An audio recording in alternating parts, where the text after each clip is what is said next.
Halo, ketemu lagi di channel Exploring Herbal. Di series Explore Herbal kali ini, kita akan membahas terkait Simplicia dan pustaka terkait pengelolaan Simplicia. Ayo kita lihat.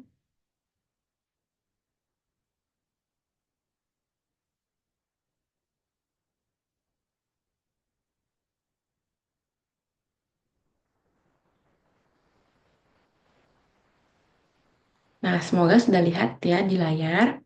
Jadi, ini adalah pustaka terkait pedoman umum pas panen dan pasca panen tanaman obat. Nah, sebelum ke sana, kita perlu tahu apa sih Simplicia itu. Jadi Simplicia sering orang kenal dengan tanaman kering. Nah, definisi secara bakunya adalah berupa tanaman atau bagian tanaman yang sudah dikeringkan atau tanaman atau bagian tanaman yang belum mengalami pengolahan apapun kecuali dinyatakan lain berupa bahan yang sudah dikeringkan. Jadi baik itu tumbuhan, hewan, ataupun mineral juga bisa kita buat simplisianya gitu ya. Nah, apa sih prosedur pembuatan simplisia? Jadi di sini ada, kita langsung saja ke prosedurnya. Nah, di sini di buku ini, di pustaka ini terdapat penjelasan prosedur pelaksanaan pembuatan simplisia. Jadi dari sortasi basah, pencucian, penirisan, pengubahan bentuk, pengeringan, sortasi kering, pengemasan dan pelabelan, penyimpanan, serta kontrol kualitas. Nah, sortasi basah maksudnya adalah ketika kita baru panen, itu kan bahannya masih segar, dan kita biasanya juga memilah-milah antara bagian segar yang ingin kita gunakan sebagai simplisia dan yang tidak. Misalkan pada pemanenan kumis kucing, nah kita gunakan herbanya, akarnya tidak gitu. Kemudian pada pemanenan daun pepaya kita hanya ambil daunnya, sedangkan kalau nanti ada bunga atau buah kecil-kecil yang terikut saat panen, itu kita sisihkan atau dibuang. Nah, setelah mendapatkan bagian segar yang kita inginkan, kita cuci untuk menghilangkan pengotor, baik itu dari tanah, serangga, maupun bagian yang lain seperti itu ya. Kemudian setelah dicuci, kita tiriskan sampai uh, agak sedikit ini ya hilang air-air bekas pencuciannya. Kemudian nomor 4 ini opsional. Ketika bagian yang kita panen, yang kita pilih dan cuci tiriskan tadi itu masih berukuran besar dan kiranya akan mempersulit atau memperlambat proses pengeringan, maka kita bisa ubah ukuran partikelnya, yaitu bisa dirajang, dipotong kecil-kecil, atau diiris melintang untuk mempermudah proses pengeringan. Kemudian kita masuk ke tahap pengeringan, lalu dilakukan sortasi kering. Nah, sortasi kering ini kita melakukan pemilahan lagi, seperti ya pemilahan dari bahan kering. Jadi bahan kering ini kita bisa pilih antara mana yang pengeringannya bagus dan mana yang eh, mungkin saat pengeringan dia busuk seperti itu ya, busuk kering. Nah, ini kualitasnya berbeda, kita bisa pisahkan. Atau mungkin yang waktu pengeringan itu eh, ditebar di bawah matahari tanpa ditutup.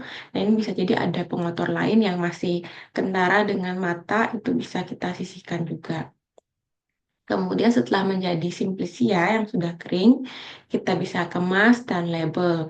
Labelnya bisa berisi identitas simplisia, sumber, maupun waktu ketika dia dikemas, itu. Kemudian pengemasannya ini bermacam-macam, bisa di eh, wadah kaca, di rotan, ataupun plastik. Kemudian dilakukan penyimpanan, jadi lokasi penyimpanan atau kondisi penyimpanan itu disesuaikan dengan kontrol kualitas dari masing-masing simplisia. Jadi masing-masing simplisia punya sensitivitas sendiri terhadap cahaya, mungkin udara, panas. Nah, itu yang menjadi faktor pertimbangan dalam penyimpanan. Kemudian kontrol kualitas. Nah, setelah tadi simplisianya dikemas, dilabel, itu uh, tidak berarti dia akan selamanya awet gitu ya. Jadi simplisia itu dibuat untuk tujuan pengawetan. Jadi bisa disimpan dalam jangka waktu panjang karena uh, tadi ada pengeringan sehingga kadar air itu berkurang atau hilang. Uh, oleh karena itu dianggap potensi terkontaminasi mikroorganisme yang membusukkan atau yang merusak simplisia itu bisa dihilangkan atau diminimalisasi. Namun, walaupun demikian, masih ada potensi simplisia itu rusak dalam penyimpanan. Oleh karena itu, lakukan kontrol kualitas untuk melihat kualitas simplisia. Jadi, terus dicek per periode waktu sesuai tanggal pelabelan, apakah mungkin 3 bulan sekali, 6 bulan sekali, atau tahunan, itu kalau dirasa pengemasan cukup melindungi simplisia. Nah, kontrol kualitas ini bisa melihat kualitas fisik simplisia hingga mengecek kandungan senyawa di dalam simplisia itu sendiri. Nah, seperti itu proses pelaksanaan dalam penyiapan dan hingga kontrol kualitas simplisia. Nah, buku ini terbitan tahun 2011 oleh Kementerian Kesehatan RI, Badan Penelitian dan Pengembangan Kesehatan, Balai Besar Penelitian dan Pengembangan Tanaman Obat dan Obat Tradisional. Nah, di sini tahunnya lumayan lama dan tidak untuk kemungkinan di tahun-tahun yang lebih baru hingga sekarang itu ada penelitian dari berbagai bidang terkait optimalisasi panen dan pasca panen dari simplisia tertentu. Nah, itu kita perlu cross-check lagi, misalkan pustaka yang dari buku, isi dari buku ini kita perlu mungkin di-update atau dikonfirmasi kembali dari atau dengan penelitian terbaru. Nah, selain prosedur pelaksanaan pengolahan simplisia tadi, di buku ini juga ada pedoman umum panen. Jadi waktu, bahan, teknik, alat-alat, dan hal yang terus yang harus diperhatikan lainnya. Kemudian di sini ada ketentuan panen akar, panen kulit kayu, panen buah, daun, biji, dan beberapa contoh teknik panen tanaman obat. Nah, untuk bagian 1 hingga 4 ini secara umum. Karena eh, menurut penelitian, kadang tidak selalu kita bisa mengikuti ketentuan umum ini. Karena kembali lagi ke masing-masing bahan herbalnya, itu. Ketika ada penelitian terbaru terkait kualitas atau sifat fisik maupun sifat kimia dari bahan herbal, maka proses pengelolaan panen, pasca panen, itu juga akan mengalami eh, modifikasi seperti itu, penyesuaian. Sehingga bisa jadi tidak relevan atau kita tidak menggunakan pedoman ini, namun sudah menggunakan pedoman spesifik gitu ya menurut hasil penelitian masing-masing. Ini ada pengolahan sarana dan prasarana, sumber daya manusia, kemudian ada beberapa langsung teknik pasca panen tanaman obat yang dicontohkan dari herba. Di sini ada 2 jenis, timi dan sambiloto.